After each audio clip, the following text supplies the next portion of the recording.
eine Drittel Kraft. Apenas terço das forças. Documentário biográfico da vida de Friedrich Jakob Dietz, como foi vista e é lembrada, muito subjetivamente, por Ingrid e Werner Dietz. Para seus amigos na Missão Evangélica União Cristã, os filhos, netos e bisnetos de Friedrich Jakob Dietz e de Ida Juliane Meta Dietz. Es heißt von Vers 35b, andere aber sind zerschlagen und haben keine Erlösung angenommen, auf dass sie die Auferstehung, die besser ist, erlangten. Etliche haben Spott und Geißeln erlitten, dazu Bande und Gefängnis. Sie wurden gesteinigt, zerhackt, zerstochen, durchs Schwert getötet. Sie sind umhergegangen in Schafspelzen und Ziegenfellen mit Mangel. Friedrich Jakob Dietz nasceu a 4 de fevereiro de 1906, na cidade de Mainz, na Alemanha. Os pais de Friedrich Jakob, como o denominaremos doravante para distingui-lo dos demais membros da família Dietz com o nome Friedrich, foram Friedrich Dietz e Maria da família Schad. O pai nasceu no município de Wörstadt, no lugarejo chamado Wendersheim. O seu nascimento ocorreu em 1879. Neste tempo, a Alemanha estava sendo unificada por Otto von Bismarck e iniciou uma onda de nacionalismo na Europa. A mãe de Friedrich Jakob foi Maria, da família Schad, nascida em 1880, na cidade de Mainz. A fundação da cidade de Mainz aconteceu há 2000 anos, por ocasião da ocupação das terras germânicas pelas legiões romanas. Os pais de Maria Schad foram August Schad e Eva Katharina Nerbas. August Schad foi marceneiro torneiro. Era um homem crente que criou com dificuldade seus 15 filhos de 2 casamentos. É com August Schad, nascido em 1834, em Mainz, que inicia a bênção na família. De origem católico-romana, converteu-se a Jesus na cidade de Halle, sob a pregação do pastor professor August Tuluk, mudando para a igreja evangélica. Mais tarde, dos desejos de August Schad seria o de ver que dos seus 15 filhos se tornasse servidor do rei terrestre e outro servidor do rei celeste. Fato que somente se concretizaria nos seus netos, Friedrich Jakob, o nosso biografado, e seu irmão Albert, que se tornaria policial. August Schad tinha a sua empresa de torneiro marceneiro na Augustinagasse, isto é, o Beco dos Agostinianos. O nome vem do convento agostiniano que fazia divisa com sua propriedade. Fazia parte do patrimônio de Schad a casa denominada Stein, cuja construção data do século XII. A cada geração, esta habitação em forma de torre foi conservada e finalmente tombada como patrimônio histórico pela cidade de Mainz. Diversos filhos de August Schad tiveram este endereço espaçoso como residência, entre eles a filha Maria, com seu marido Friedrich Dietz. Friedrich Dietz e Maria Schad casaram-se no ano de 1903. O marido era mestre de desenho industrial de móveis. Eram pessoas de declarada convicção de fé e se dedicavam especialmente ao trabalho de salvação de alcoólatras nos grupos da Cruz Azul. Mas voltemos para Maria Schad. Antes de morrer em 1936, aos 56 anos, a sua última recomendação para seus filhos e netos no Brasil ao seu marido foi esta: escreva-lhes que todos fiquem salvos. O filho Friedrich Jakob teria já aos 10 anos de idade a tarefa de distribuir semanalmente nas casas de famílias vítimas do vício da bebida e no presídio perto de 130 periódicos Rettung, isto é, salvação, o que o fez confrontar-se desde cedo com a profunda desgraça de lares de pessoas sem fé.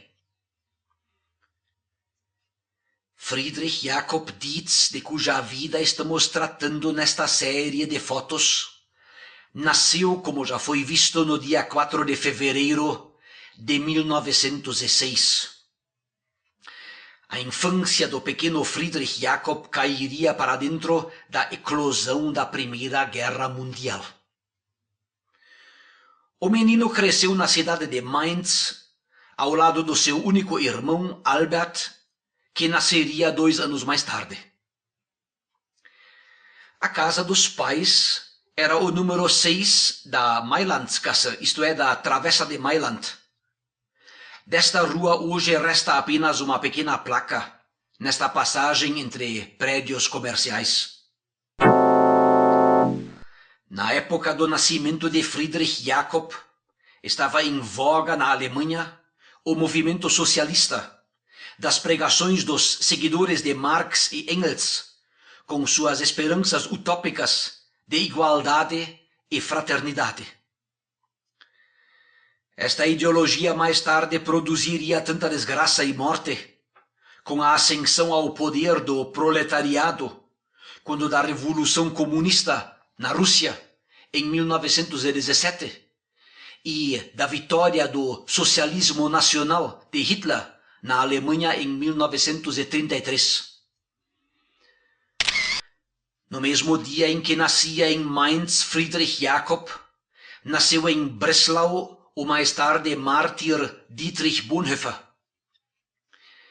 Ele também foi contemporâneo do teólogo Helmut Thielicke, nascido em Barmen. Estes homens são lembrados aqui para inserir a vida de Friedrich Jakob Dietz na história da Alemanha entre as 2 guerras mundiais.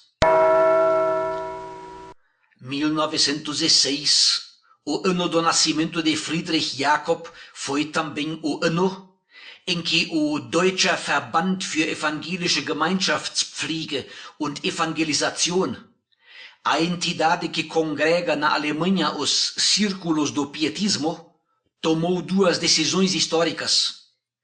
Distanciou-se expressamente do movimento carismático de Oxford, na Inglaterra. E, além disso, reafirmou sua fidelidade doutrinária à Igreja Evangélica da Reforma. Um dos mais importantes líderes do pietismo alemão contra o espírito carismático inglês e pela fidelidade doutrinária da Reforma de Lutero foi o inspetor Hermann Schöpfwinkel. A influência de Schöpfwinkel sobre Friedrich Jakob se tornaria muito importante. Friedrich Jakob foi alfabetizado na escrita alemã em uso na época do nacionalismo do final do século XIX. Quando mais tarde lhe era necessário formular textos em letra latina, só a escrevia com alguma dificuldade. Aos 13 anos de idade, o menino Friedrich Jakob, que até aí brincara na marcenaria, chegou-se ao pai e disse: "Papai, eu também quero aplainar madeira." O pai então preparou um caixote para permitir que o menino chegasse até a altura do banco de carpinteiro. Deu-lhe uma montanha de pequenas peças de madeira que deveriam ser aplainadas. Quando, após 1 hora de trabalho, o menino demonstrou cansaço, o pai sempre repetiu: "Você não queria aplainar madeira?" Estava selada a carreira profissional do rapaz. A conversão de Friedrich Jakob a Cristo acontece aos 16 anos e meio de idade. Desde então já nasce nele o chamado para o ministério de pregação, desejo este que ele não revelaria a ninguém antes de encontrar também uma possibilidade de vê-lo concretizado. Friedrich Jakob se tornaria um homem de comunhão, que buscava a fraternidade dos irmãos na fé. Saudade dos irmãos e o amor fraternal caracterizariam toda a sua futura maneira de ser e de ver o trabalho missionário. No grupo de missão da cidade de Mainz, na qual seus pais ocupavam uma posição de liderança, também o moço encontrou o seu espaço. Aos 20 anos de idade, Friedrich Jakob ingressa na escola de evangelistas Johanneum, na cidade de Wuppertal. Corria o ano de 1926, tempo de inflação entre as duas guerras mundiais. O curso de 3 anos dava uma formação para o trabalho na missão urbana. Era e é aquele trabalho característico do pietismo alemão, que com o correr dos anos estabeleceu ao lado de cada paróquia da igreja um trabalho paralelo de avivamento espiritual. Um dos seus professores foi o diretor do seminário, pastor Paul Burkhardt, que aqui aparece de barba no dia da formatura. O início do ministério missionário de Friedrich Jakob caiu para dentro da Grande Depressão, ou seja, o tempo de crise na economia americana do Norte em 1929, que derramou sobre todo o mundo pobreza e fome. Este estado de coisas fez que dentro de poucos anos o povo alemão se jogasse nos braços de Adolf Hitler e desencadeasse a Segunda Guerra Mundial. O primeiro campo de trabalho do jovem formando em meados de 1929 foi a missão urbana da cidade de Offenbach, ao lado do inspetor da missão, Hermann Schöpfwinkel. Hermann Schöpfwinkel teria uma forte influência sobre Friedrich Jakob. Ele se tornaria um confessor atencioso enquanto viveu. Para um entendimento mais fácil da existência de Friedrich Jakob Dietz, é interessante subdividi-la nos seguintes períodos. Primeiro, 8 anos como missionário no Brasil em Blumenau, Santa Catarina. Segundo, 12 anos gastos com serviço militar na Segunda Guerra Mundial, vida de prisioneiro de guerra e anos após guerra. Terceiro, 8 anos como missionário em Blumenau, Santa Catarina. E quarto, 14 anos como missionário em Ijuí, Rio Grande do Sul, e posterior aposentadoria em Curitiba. O período inicial no Brasil de 1931 até 1939 se caracterizou pelo começo das suas atividades com todo o fervor juvenil. Assumiu o campo de trabalho no Vale do Itajaí, em Blumenau, aberto desde 1927 pelo seu colega Alfred Pfeiffer. Pfeiffer fixaria a residência em São Bento do Sul para atuar entre os círculos da missão daquela região. Desde o início, o movimento dos missionários em Santa Catarina se caracterizou como um movimento de comunhão. Para isso era preciso reunir as pessoas, o que acontecia nos retiros. Em Blumenau, o jovem missionário aguardou ainda por 2 anos a vinda da Alemanha da noiva Ida Juliane Meta-Küber. Friedrich Jakob tinha contratado casamento com ela antes do seu embarque para o Brasil. Só em 1933, ela o seguiria para Blumenau, onde se casaram. É preciso lembrar as dificuldades de um tal namoro. Aqui, por exemplo, a despedida no cais do Porto, por ocasião da partida do noivo para o Brasil. Uma carta levava 6 semanas ou mais para atravessar o oceano de navio. A taquigrafia que ambos os noivos dominavam ajudava a esconder os segredos nos cartões postais. A longa viagem da noiva desde o porto até a morada do noivo terminou assim. Não como hoje em dia, quando através da internet a comunicação é instantânea.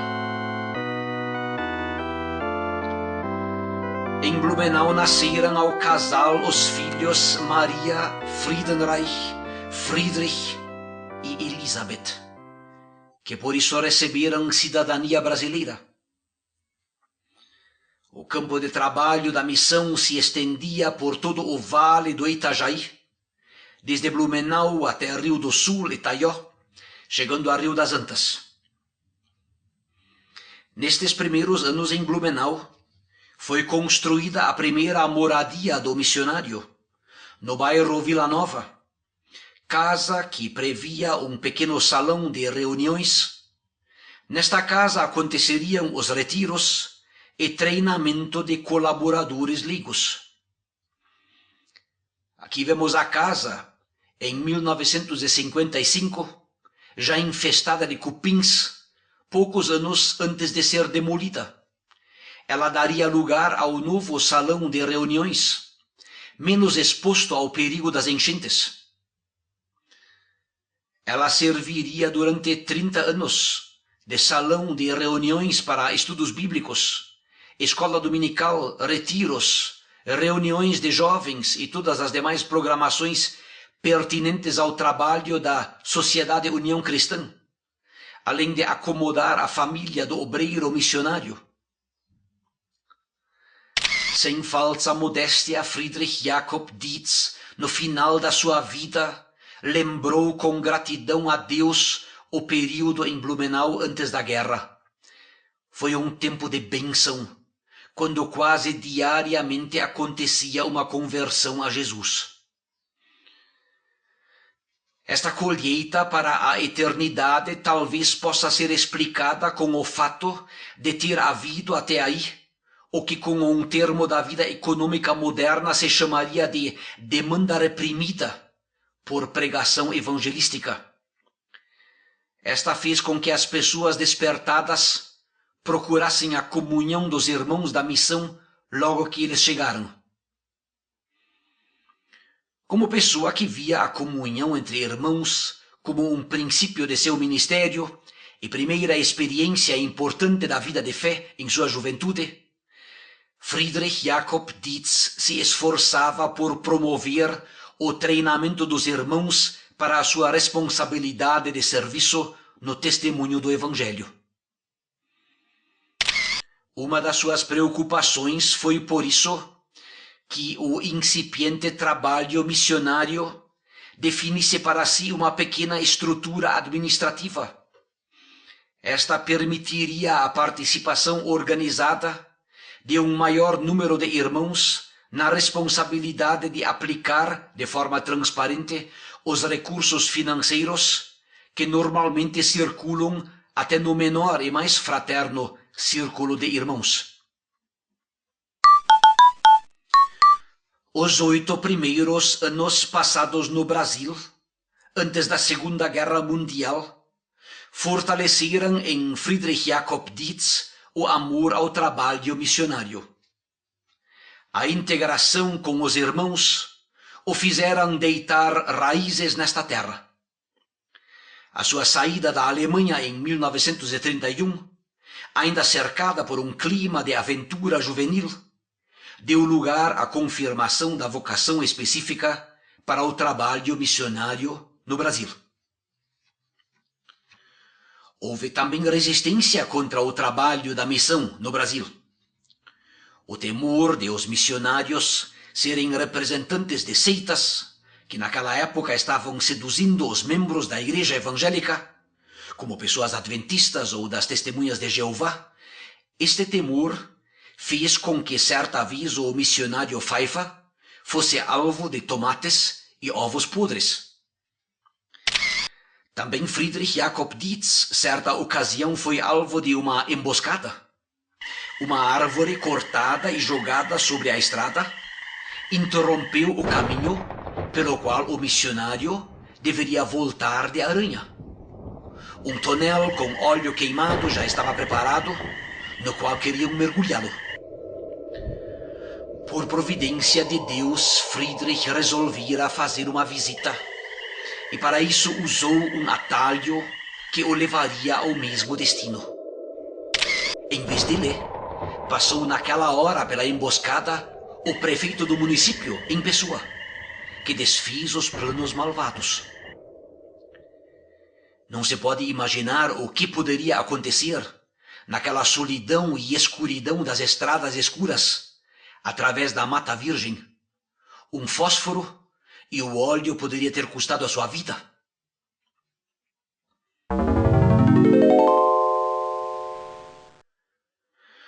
O ano de 1939 levaria o casal com os 4 filhos para a pátria alemã, para um período de convívio com seus familiares, revisão da saúde e relato aos grupos de apoio. Em maio daquele ano, o pai, viúvo, contraíra novo casamento com Annie Licht. Und da sagte die Tante Meta für mich, doch, sie will auch dem Herrn Jesus nachfolgen. Und da konnte ich ja dazu sagen. Und von da ab bin ich auch dabei. Tanta Annie, como dali para a frente foi chamada pelos filhos e netos, tivera sido amiga de juventude de Friedrich e Ida, o que a princípio deixou a convivência um pouco estranha, mas logo deu lugar a uma relação de amizade e gratidão.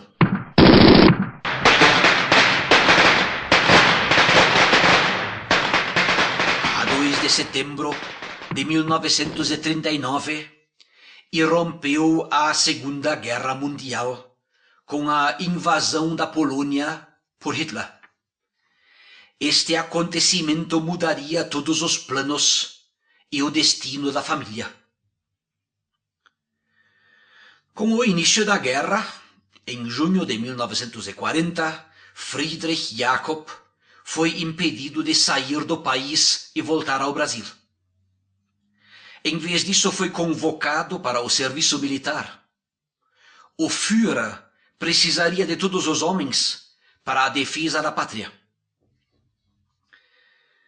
Inicialmente, a família ficou morando em Mainz, no andar térreo de um casarão assim, de onde o missionário partia para viagens de contato com os círculos de amigos da missão na Alemanha.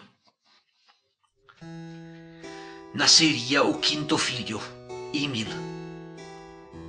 As andanças da guerra levariam o pai como soldado até as frentes de batalha na França e na Rússia. Friedrich ainda consegue assistir ao nascimento da filha Hannah Renate. Infelizmente, a menina não resistiria a um defeito cardíaco congênito que lhe tirou a vida depois de 7 semanas de existência. Esta foto foi tirada como lembrança no dia da despedida para o serviço militar. Nesta época cai também a morte de Juliane Küber. Depois de um tempo de viuvez, casara com Emil Küber.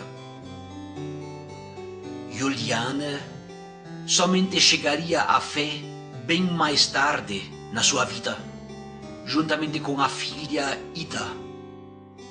Ela faleceu cega em 1942.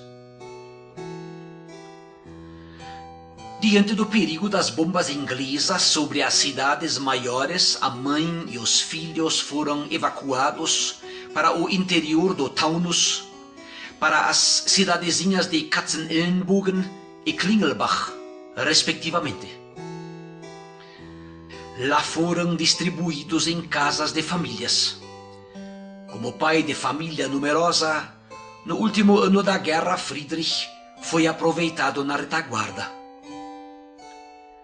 Com isso, ficou-lhe poupado o destino de morte por congelamento na frente de batalha russa, onde sucumbiu a maioria dos seus camaradas. Com a derrota da Alemanha em 1945, Friedrich Jakob achou-se prisioneiro de guerra. Foi recolhido para um campo de prisioneiros em Marselha, na França, sob direção do exército americano. Para isso foi levado, confinado num vagão de trem para animais, através da Alemanha, passando inclusive pela estação ferroviária da sua cidade, de Mainz. Viu-se a poucas centenas de metros da casa do seu pai e da madrasta, mas não podia alcançá-los. Por isso gritou para uma transeunte: "Vá até a Rua dos Agostinianos 8 e avisa lá que o Friedrich está vivo." E como sinal, lhe deu sua aliança, na qual estava gravado o nome da sua mulher. E de fato o recado foi entregue para a alegria dos pais e certeza para a família. Mesmo separados, agora ao menos o sabiam com vida. É deste tempo a observação de Annie, a madrasta, que durante 12 anos esteve casada com o pai até a morte deste em 1951, e que disse: "Foram inúmeras as oportunidades, depois da guerra, que em nossa cama de casal dormíamos com 3 ou até 4 pessoas, devido simplesmente à falta de moradias que tinham sido destruídas." Em 1944, a cidade de Mainz foi alvo do bombardeio da Força Aérea Real Britânica. Naquela ocasião, 80% das casas foram destruídas e muitas vidas se perderam. Somente em fevereiro de 1946, Friedrich retornaria da sua condição de prisioneiro de guerra em Marselha, no sul da França. Ficara afastado da família durante 5 anos. Nestes anos, os filhos estavam em parte em mãos de famílias estranhas. Passaram fome e frio, como todo o povo alemão. O mínimo que ainda possuíam era a saúde e a vida. Mas foi também nesse tempo que a família conheceu a grande misericórdia de Deus. Os irmãos da missão no Brasil, que aqui tinham passado pelas perseguições nacionalistas, muito fizeram para diminuir a fome da família numerosa. Aqui precisa ser aberto um parênteses para darmos uma olhada na situação do trabalho missionário no Brasil durante a guerra. O missionário Alfred Pfeiffer continuava quase sozinho o trabalho, socorrido pela ajuda do missionário Willi Steenbock. Steenbock foi contratado na emergência da falta de obreiros para dentro de um trabalho em constante crescimento. Durante a guerra, estes obreiros não recebiam mais apoio financeiro dos irmãos na Alemanha e dependiam unicamente das ofertas voluntárias levantadas dentro do Brasil. É verdade que a necessidade daqueles dias também alargou entre os irmãos no Brasil a disposição de ofertar para o trabalho da missão. Mesmo assim, a penúria nas casas dos obreiros missionários era sentida por todos os lados. Como não se terá sentida a família numerosa do colega missionário Pfeiffer neste tempo? Aber vor aller Welt soll es offenbar werden, wer Herr und König wer Heiland und Erlöser ist. Mas voltemos para a situação na Alemanha após a guerra. Nein, es geht den Herrn. A contratação de Friedrich Jakob na região do Taunus como pregador de distrito foi verdadeiro milagre. Os responsáveis pelo trabalho tinham dúvidas se poderiam contratar e sustentar obreiro com uma família tão numerosa. Foi quando dos irmãos se levantou e disse: "Os corvos de Elias continuam voando." E isto precipitou a decisão final favorável. Diante da falta de moradias, a família recebeu alguns cômodos na casa pastoral da comunidade evangélica de Nastetten. Nesta casa já moravam 2 casais de pastores, um sem filhos e o outro com uma filha. A família recebeu 2 dormitórios no primeiro andar. No porão foram instalados a cozinha e o escritório do pai. Foram 2 anos difíceis para todos os moradores da casa. Era gente demais para pouco espaço. Exteriormente, no entanto, estava novamente voltando a alguma normalidade. Havia emprego para o pai, escola para os filhos e teto sobre a cabeça. Em 1948, Friedrich Jakob caiu doente, com forte infecção da pleura pulmonar. Não se conheciam os modernos antibióticos, pelo que o doente se encontrou durante algumas semanas entre a vida e a morte. Para dentro desta situação veio mais uma vez chamado para voltarem ao Brasil. Os irmãos de Blumenau, liderados por Roberto Kästner, estavam voltando à carga mais uma vez. Toda a situação fez Friedrich e Ida concordarem com a decisão de não permanecer na sua pátria, que já se estava refazendo dos prejuízos da guerra e voltando a ser um lugar de paz, cultura e estabilidade política e econômica. Por isso, em 1950, reuniram seus pertences e voltaram ao Brasil. Estavam enriquecidos com as experiências amargas das privações e horrores da guerra, com sua mortandade e crueldade. Tinham aprendido a duvidar das boas intenções da índole humana. A retomada do trabalho missionário no Brasil aconteceria agora sem ilusões românticas de missão externa e sem a arrogância germânica característica da ideologia socialista nacional. Voltariam ao Brasil, enriquecidos pelas experiências da mortandade e sofrimento da guerra. Tinham visto a derrota dos alemães e a vergonha do seu orgulho nacionalista humilhado, tanto na pátria como nos campos de concentração de prisioneiros de guerra. Mas tinham também assistido, por outro lado, à volta de muitos dos seus patrícios para Deus, que o tinham desprezado e a quem tinham recusado a obediência. Também em 1950, despediram-se pela última vez do pai de Friedrich, que já 1 ano depois passaria para a eternidade de Deus.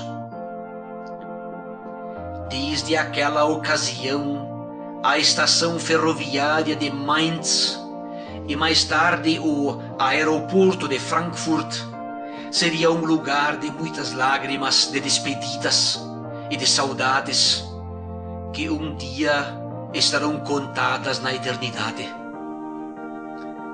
Especialmente de nossa tia Annie, que ainda vive com quase 100 anos de idade e é a cabeça de praia para os inúmeros filhos, netos e bisnetos do seu marido, que no correr dos 70 anos, desde a primeira saída de Friedrich Jakob, saíam e voltavam. A partir da Segunda Guerra Mundial, tia Annie tem a companhia bondosa de Margaret Wagner, que há mais de meio século tem sido um apoio forte e de muita paciência. Também veriam pela última vez o pai de Ida, Emil Küber. Ele tinha sido um empresário na área da tipografia em Mainz. Emil Küber não terminou a sua vida como um homem crente, para a infelicidade da filha. Mas ele ao menos merece o respeito dos seus descendentes, porque se tornaria um socorro forte e frequente para os netos em crescimento, quando mais tarde aqueles que tinham chamado Friedrich Jakob de volta ao Brasil com tanta insistência, às vezes ficavam insensíveis para as necessidades pecuniárias da família numerosa.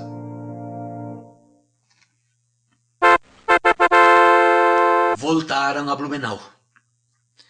Blumenau não seria mais a mesma. As consequências da nacionalização tinham deixado suas marcas. A retomada da vida no Brasil aconteceu agora sem qualquer romantismo missionário depois das experiências duras da guerra. Novamente era permitido o uso da língua alemã.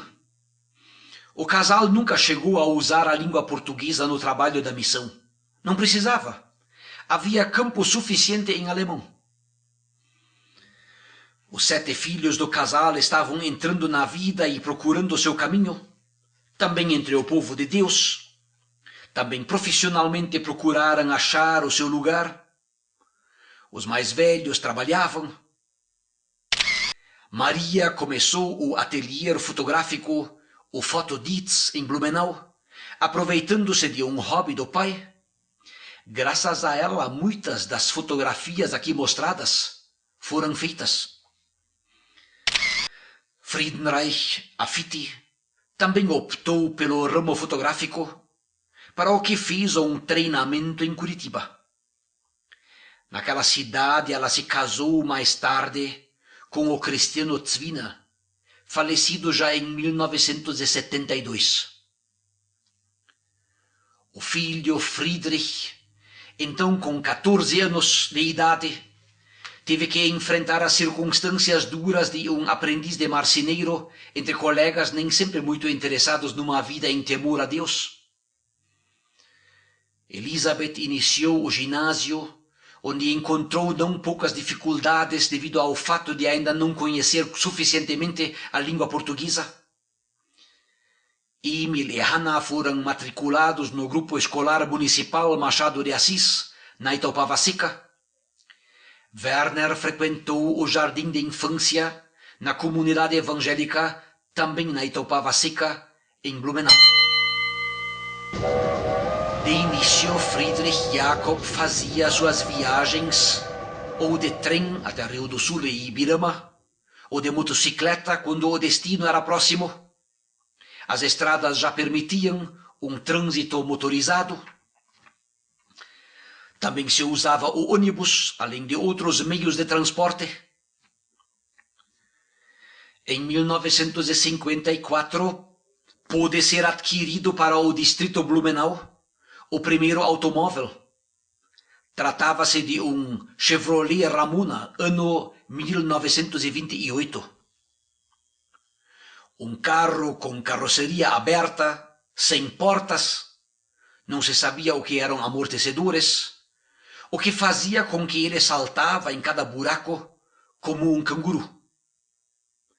Freio hidráulico, nem falar.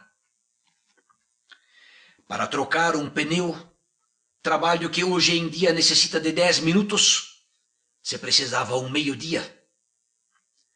O mecânico era o Sr. Willy Radloff. Também o futuro genro Arno Bretzke sempre foi um forte socorro. Não carece dizer que esta caminhoneta sempre era uma grande tentação para os rapazes. E, não sendo o pai o dono, era sempre motivo de raiva e ressentimento. Como é que se tinha um carro tão perto e não podia mexer nele nem um pouquinho. Em Blumenau, Ida Dietz encontrou um campo fértil para o ministério do canto sacro e da música. Durante os 2 anos do seu noivado, ela tinha frequentado um curso bíblico e tomado aulas de canto. Alguns dos filhos se engajaram, desde logo, no trabalho com os trombones. Com a vinda da família de Emil Enulat da Alemanha, em 1951, o trabalho dos trombones recebeu um regente paciente que sabia encorajar também o mais fraco principiante. Embora Ida não tocasse trombone, entendia de música e, vez ou outra, ensaiava até com os trombonistas principiantes. O que mais prazer lhe dava, no entanto, era o trabalho com o violão. Bem entendido, violão se toca dedilhado, sendo que na posição de sol deve ser usado o dedo mindinho. Era um resquício do violão clássico. Nada de moleza, nada também de tocar violão batido, para não atrapalhar a adoração. Cordas de aço, que não desafinam com facilidade. Mas vencidos estes pequenos obstáculos iniciais, muitas centenas de moças e mulheres foram ganhas para o Evangelho através do canto. Era no grupo de violão que estas mulheres eram municiadas com os argumentos dos hinos para o testemunho. Um detalhe favorável foi a existência em Blumenau de um fabricante de bons violões, Mario Magnani. O violão chegou a ser temido em algumas comunidades da igreja. Houve diretorias que fizeram incluir até nos estatutos a proibição do violão como instrumento de acompanhamento de música sacra. Das aptidões de Ida no campo da saúde, não vamos falar agora pormenorizadamente, porque isso levaria longe demais. Em todo caso, foram inúmeras as pessoas que puderam ser ajudadas através dos seus conhecimentos de hidroterapia e ludoterapia do sistema de Sebastian Kneipp. A forma de piedade que conhecemos como filhos de Friedrich Jakob Dietz em Blumenau até 1957 foi talvez característica para a mentalidade dos imigrantes alemães do Vale do Itajaí. Todos são pessoas esforçadas, preocupados com a sua carreira profissional. De alguma forma, também este espírito competitivo reflete na maneira como conduzem a vida de fé. Piedade aliada a traços de perfeccionismo, que não está livre do perigo da comparação com os demais crentes. Este espírito fez, por exemplo, que Friedrich Jakob Dietz confessasse: eu não tenho liberdade de em público chupar uma bala, para não dar a entender que estou tendo uma diversão às custas do dízimo dos irmãos. Podia acontecer que Emil, um dos rapazes, tivesse estado no centro da cidade e lá, no calor úmido do verão de Blumenau, ter chupado um picolé. Emil levaria uns 20 minutos de bicicleta até chegar em casa na Vila Nova. Mas este tempo já fora suficiente para alguém passar em nossa casa e delatar a extravagância do rapaz. Quando Emil finalmente chegou em casa, já foi recebido com a pergunta nervosa: de onde você teve dinheiro para comprar um picolé? Por causa destes tipos de cobrança, os 7 filhos da família Dietz, quando perguntados se futuramente também gostariam de tornar-se missionários, tinham a decisão unânime de que isso jamais haveria de acontecer. Não desejavam esta cobrança para os seus filhos. Mais tarde, no entanto, esta opinião deu lugar à convicção de que o reino de Deus é maior do que o nosso entendimento e que a obediência ao Espírito de Cristo é mais importante do que as nossas comodidades. Não se pode também dizer que todos os irmãos e irmãs tiveram esta posição legalista na fé, que todos nós corremos perigo de cultivar a de olhar mais para os lados do que para cima. Talvez apenas algumas pessoas que nos estavam mais próximas viviam esta fé equivocada e sem alegria.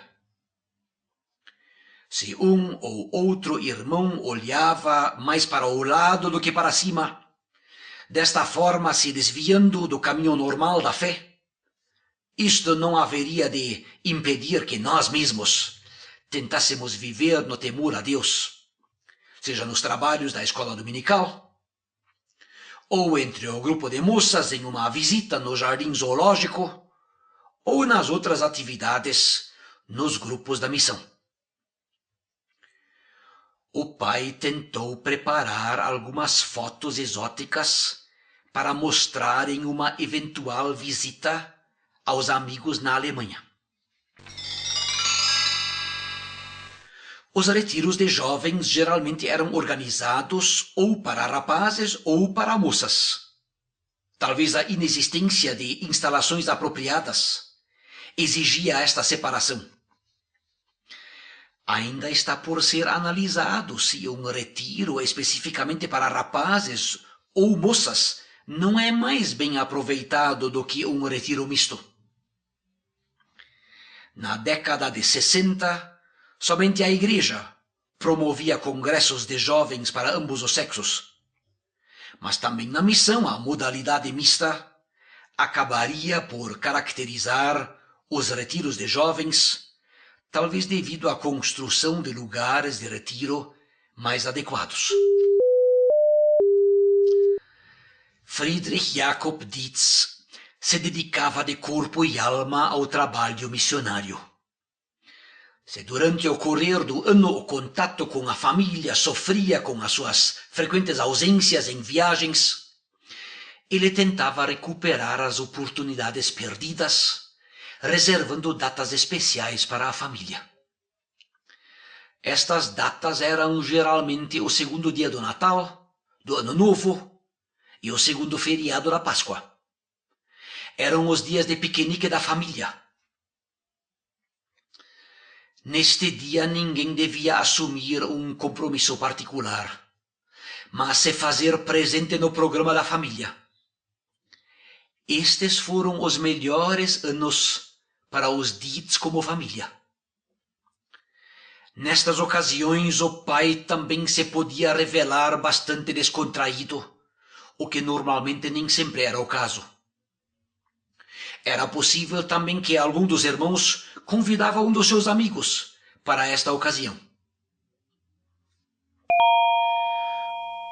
Os 7 anos de trabalho em Blumenau serviram para convencer Friedrich Jakob Dietz que a sua ausência na Alemanha durante a guerra tinha servido também para produzir uma distância entre a sua maneira de ver o ministério missionário e a liderança do trabalho. Dietz acreditava numa maior proximidade entre missão e igreja, entre o pietismo e a teologia luterana. Por isso, a abertura de um novo campo de trabalho no Rio Grande do Sul, na área de um outro sínodo da Igreja Evangélica de Confissão Luterana no Brasil, o Sínodo Rio-Grandense, foi um bom motivo para 2 coisas. Primeiro, Dietz teria, como obreiro autônomo e distante, a oportunidade de formar um trabalho conforme a sua visão, mais congregacional. Do outro lado, deixaria os irmãos em Santa Catarina livres para atuarem segundo Deus os tinha guiado no tempo da sua ausência na Alemanha durante a guerra. Em 1958, aconteceu a mudança da família Dietz para Ijuí, no Rio Grande do Sul. A princípio, foi o casal com os filhos Friedrich, Hanna e Werner. o Emil viria algumas semanas mais tarde. As irmãs mais velhas ficariam em Blumenau, onde casaram. Em Ijuí iniciou-se uma nova etapa na vida de Friedrich Jakob Dietz. Ijuí está situada na amplidão dos campos da Serra Gaúcha. Esta amplidão, aliada ao espírito pioneiro dos imigrantes alemães provindos das colônias velhas do Rio Grande do Sul, pareceu ter gerado nas pessoas uma grande generosidade.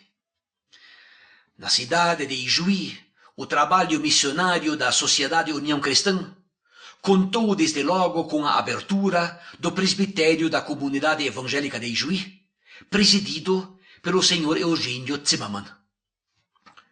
O pastor Ernesto Helmut Just dava cobertura ao trabalho da missão diante da direção do Sínodo Rio-Grandense. Como sinal concreto de confiança entre as partes, a comunidade evangélica assumiu desde logo o aluguel da moradia do missionário. Da parte da missão, isso significava que, enquanto ela não possuía bens e lugares de reunião próprios, estava garantida a sua integração na igreja. Claro, houve também acidentes de percurso. Ainda nos últimos dias que passamos em Blumenau, o então diácono Heinrich Bocchius, secretário executivo da Comunidade Evangélica de Ijuí, e que fazia a correspondência, comunicou ter alugado uma casa. Na carta também mencionou que se tratava de uma casa de alvenaria, de 2 andares, com instalação de água encanada e um banheiro, servido inclusive de água quente e fria. Tudo regalias não existentes na casa da missão em Blumenau. Especialmente para as mulheres da casa, esta parte interessou bastante. E também Friedrich Jakob ficou muito contente de poder finalmente oferecer para sua mulher, criada em casa de gente fina, um banheiro dentro de casa. As instalações sanitárias nas moradias dos missionários até aí tinham sido um pouco precárias. A mudança levou 3 dias para chegar. Para poupar o dinheiro do ônibus, os filhos Friedrich e Hannah acompanharam a mudança no caminhão. Werner acompanhou os pais que viajaram em parte de ônibus, de trem ou de carona. Na tardinha do 3º dia chegaram a casa com todas aquelas qualidades. Qual não foi a surpresa? Quando viram que se tratava de um velho casarão, cujo primeiro andar dava para a rua com paralelepípedo de pedras irregulares. O andar térreo era um porão quase sem janelas, com os caibros do assoalho podres, a ponto de formar um vale no meio de cada um dos quartos. No primeiro andar, a maioria das paredes mais pareciam biombos, porque não davam até o teto. Qualquer ruído em um dos quartos era ouvido em todos os outros. Não havia sigilo nenhum. Os canos da água encanada tinham sido estendidos até a cozinha, sim, mas não tinham ainda sido ligados à rede da rua. A energia elétrica tivera sido desligada e já estava anoitecendo. O glorioso banheiro com água quente e fria, em cujo anexo estava o WC, estava instalado em uma casinha separada da casa e distante dela uns 30 metros. Quem quisesse tomar banho ou usar o vaso sanitário tinha que antes bombear a água necessária com uma bomba manual instalada sobre um poço. Na primeira água que bombeamos, caiu para dentro do balde um girino. Quem quisesse usar a água quente tinha que, além de antes bombear a água do poço para um tanque, acender um fogo de lenha por baixo de uma serpentina. Até que todas estas providências para um banho tivessem sido tomadas, a vontade de tomá-lo já se tinha passado. Ida Dietz e a filha Hannah, durante as últimas horas de cansaço da viagem através dos campos gaúchos de terra vermelha, já se tinham imaginado em uma banheira de água quente, como uma atriz de cinema num banho de espuma. Diante da decepção, assentaram-se num banco no canto da sala e choraram em voz alta.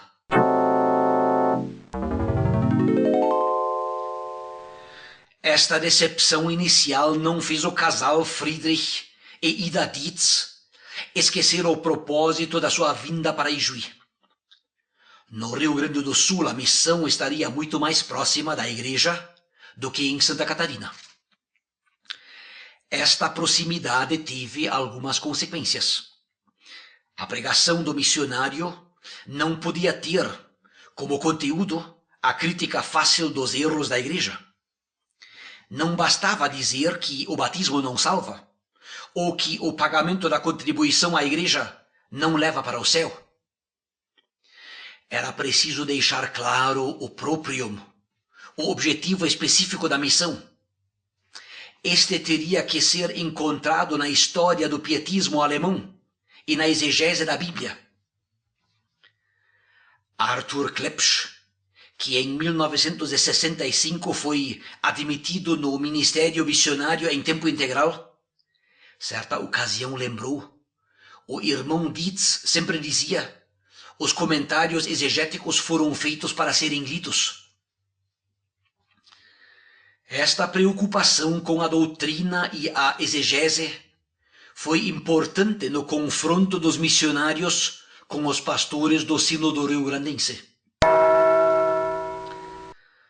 Também em Ijuí se repetiram as bênçãos de comunhão e amor fraternal acontecidos em Blumenau. A única diferença era que os estudos bíblicos, retiros, evangelizações, trabalho de jovens, trabalho de crianças e trombones e violões aconteciam no ambiente de uma comunidade evangélica. A inserção da missão na igreja tirava do obreiro missionário um pouco da sua autonomia, mas por outro lado permitia alcançar um número bem maior de pessoas. Muitos alemães russos, com sua piedade centenária e sua história impressionante de perseguições e sofrimentos sob o comunismo, encontraram na missão o apoio para a fé que lhes fazia falta. Um destes alemães russos, Rudolf Steinke, tinha uma fábrica de violões. Também aqui, Ida se dedicou ao ensaio dos violões. Chega a centenas o número de pessoas que, através dela, também no Rio Grande do Sul, receberam no violão um importante aliado para o testemunho. O trabalho de evangelização de Ernst Krupka nas paróquias evangélicas da Serra Gaúcha no final da década de 60 foram motivo de despertamento na fé de muitos evangélicos de fala alemã. Dahin war der leuchtende Edelstein der Reinheit, dahin war der leuchtende Stein. O pastor Fritz Henning, procedente do pietismo alemão, deu um forte apoio ao trabalho do evangelista. Também em Ijuí se fez sentir a demanda reprimida por comunhão, o que permitiu a formação de um grande grupo de irmãos nos encontros mensais. A comunidade evangélica teve também o cuidado de condicionar o chamamento dos seus pastores à concordância com o trabalho da missão. Os pastores Martin Kirsch, Fritz Henning, Dietrich Otto, Adelario Müller e Herbert Wille devem ser lembrados neste contexto. Com a vinda do missionário Horst Möcking e de sua esposa Inge em 1961, o trabalho da missão no Rio Grande do Sul recebeu obreiro, também provindo da Escola de Evangelistas Johanneum, na Alemanha.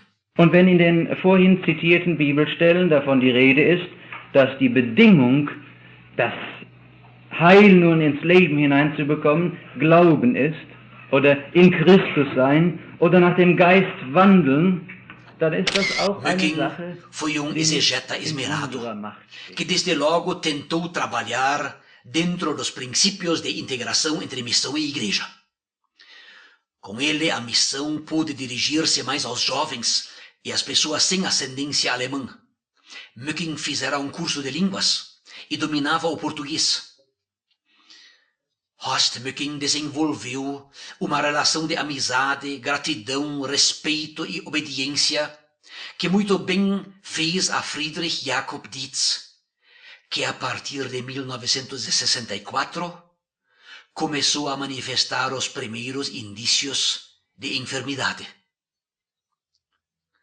Também Ida não estava livre de tormentos de saúde e o estresse a prostrou na cama 4 vezes durante a sua vida de adulta, com inflamação reumática das articulações. Ela assumia o seu próprio tratamento, passando cada vez por um período de aproximadamente 90 dias de cama, com muitas dores, que ela suportava ou tentava debelar sem muito sucesso com o seu tratamento de hidroterapia.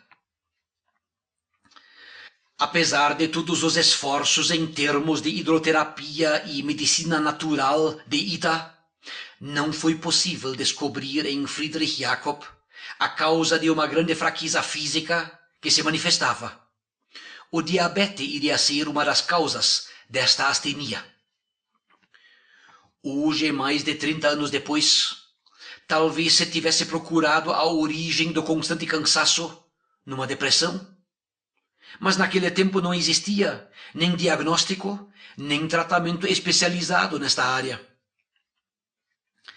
Esta enfermidade fez com que o missionário, quando perguntado como passava, respondia: tenho apenas 1/3 das forças. Ich bin nur eine Drittelkraft. Esta autoavaliação seguidamente era entendida mal e motivo de sorriso para quem a ouvia. Mas da parte do doente era a mais séria das verdades. A constante fraqueza obrigou Friedrich Jakob a se afastar pouco a pouco do trabalho e a confiá-lo a pessoas mais novas. O trabalho missionário também seguia o seu próprio curso. Não foi possível sustentar por muito mais do que 10 anos a integração inicial entre missão e igreja.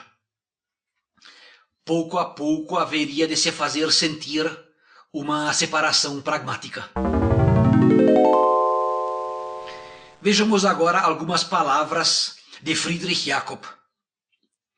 Wenn die Kirche einen Mann kaputt machen will, gibt sie ihm ein Amt. Quando a igreja quer matar a fé de homem, ela lhe dá cargo. Esta observação ele fazia no seu dialeto de Mainz. Ele tinha observado durante muitos anos da sua vida o perigo que corre uma pessoa nova na fé e que quer fazer alguma coisa para o Salvador. Se logo for jogada sobre os seus ombros a responsabilidade de cargo administrativo, a fé acaba sofrendo prejuízo. Wer tut ist, der ist tut, und wer quer tut ist, der ist halt quer tut. Quem é cabeça de vento é cabeça de vento, e quem não é cabeça de vento, simplesmente não é cabeça de vento. Nesta palavra se manifesta a grande dificuldade que é tratar com pessoas ignorantes. Já Bonhoeffer dizia que é mais fácil tratar com o malvado do que com o tolo. Frömmigkeit erzeugt Wohlstand, aber die Tochter verschlingt die Mutter. A fé produz bem-estar, mas a filha devora a mãe. Era uma citação dos pais do pietismo que Friedrich seguidamente lembrava para alertar contra o perigo das riquezas. Quando uma pessoa se torna crente, abandona os vícios e começa a economizar dinheiro e ficar rica.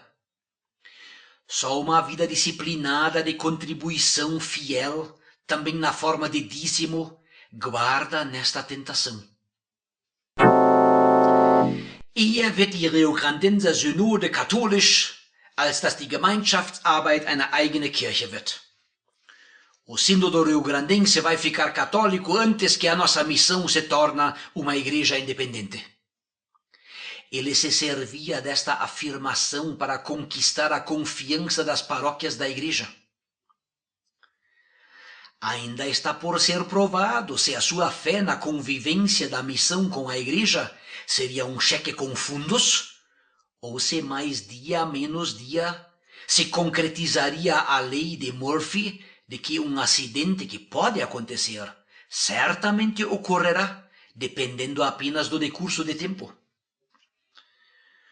Uma coisa certa é o fato de a Igreja Evangélica de Confissão Luterana no Brasil, sucessora do Sínodo Rio-Grandense, já está hoje, dentro do movimento ecumênico, bem mais próxima da Igreja Católica do que há 40 anos.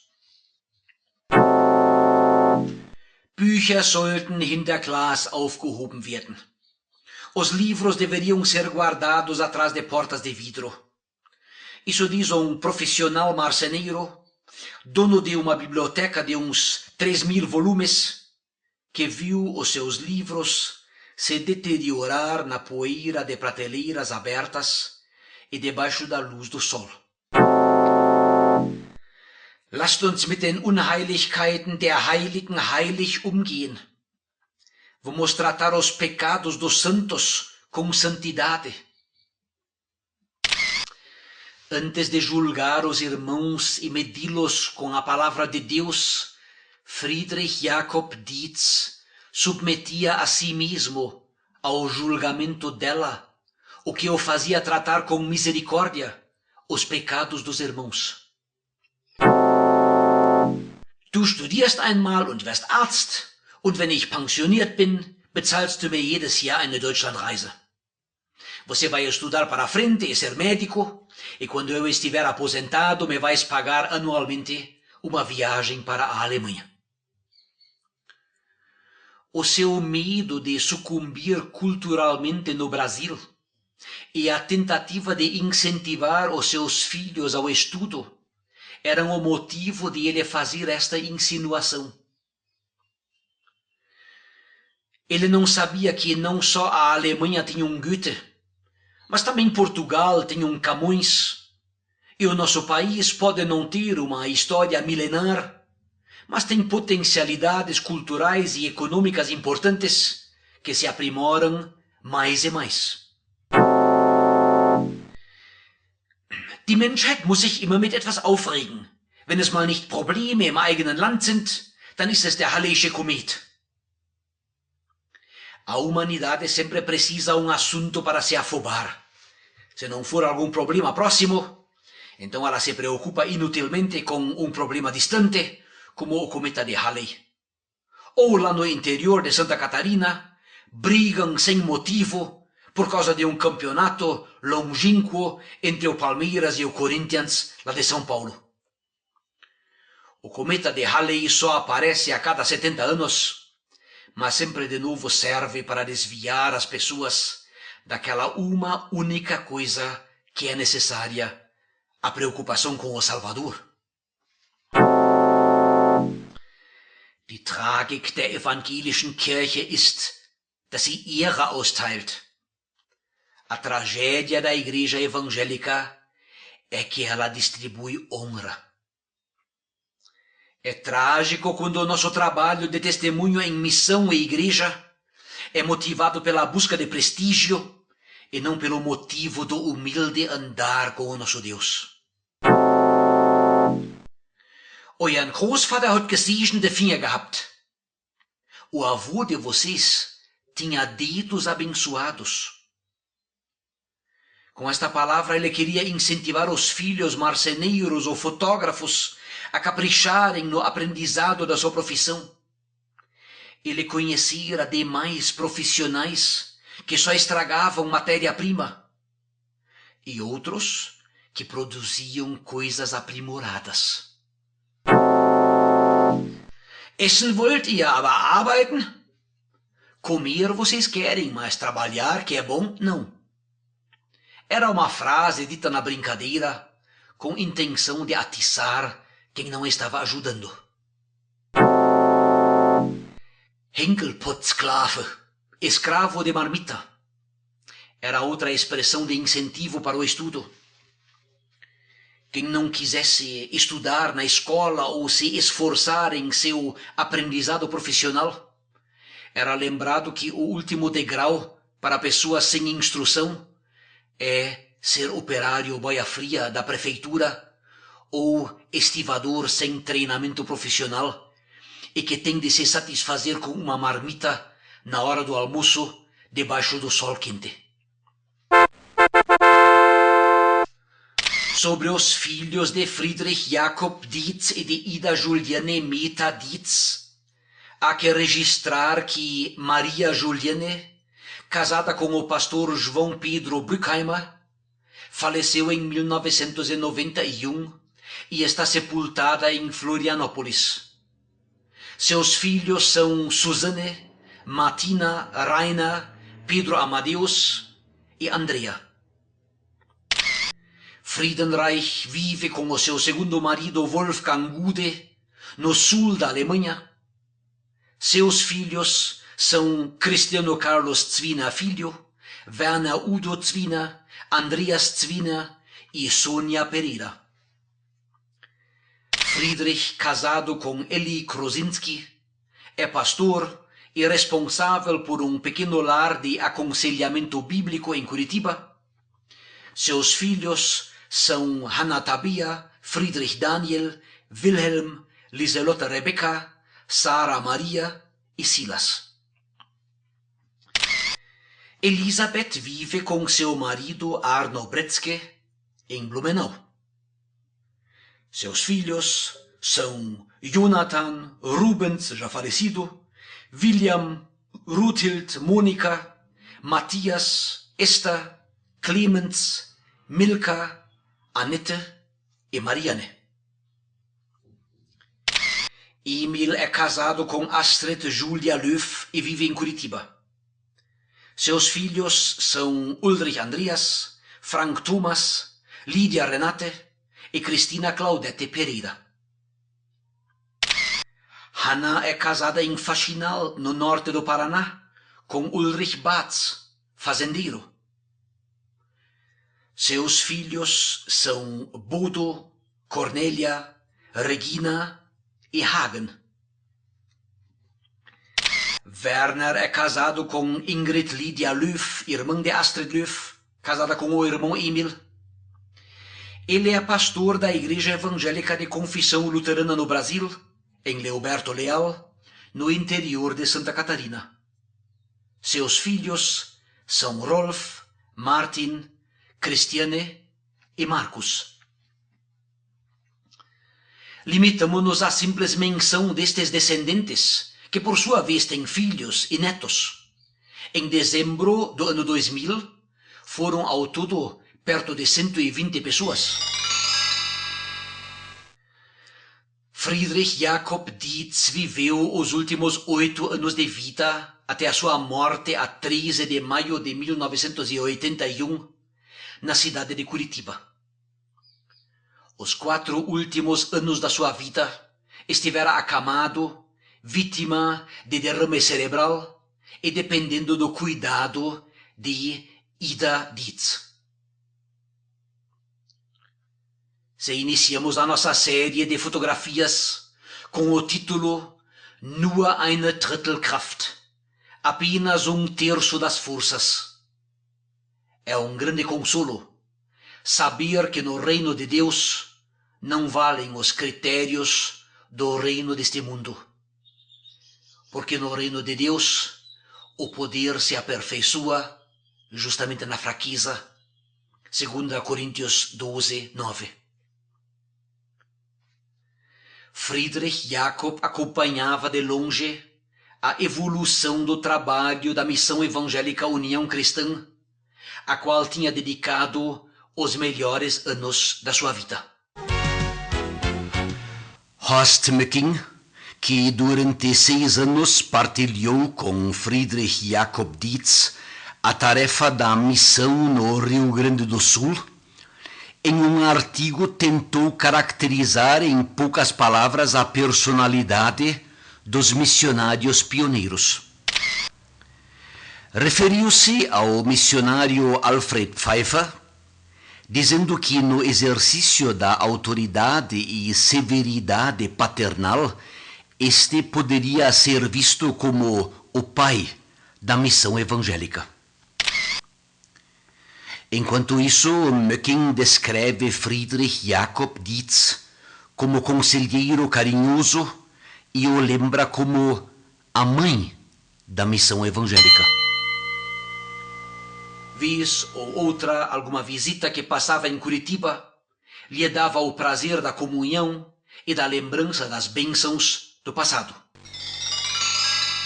Também sobre esta vida, cheia de muitas realizações, temperadas não sem sofrimentos, vale a palavra, a minha graça te basta. Sem esta graça e misericórdia do nosso Salvador e Senhor Jesus Cristo, jamais poderíamos nos apresentar no último grande dia.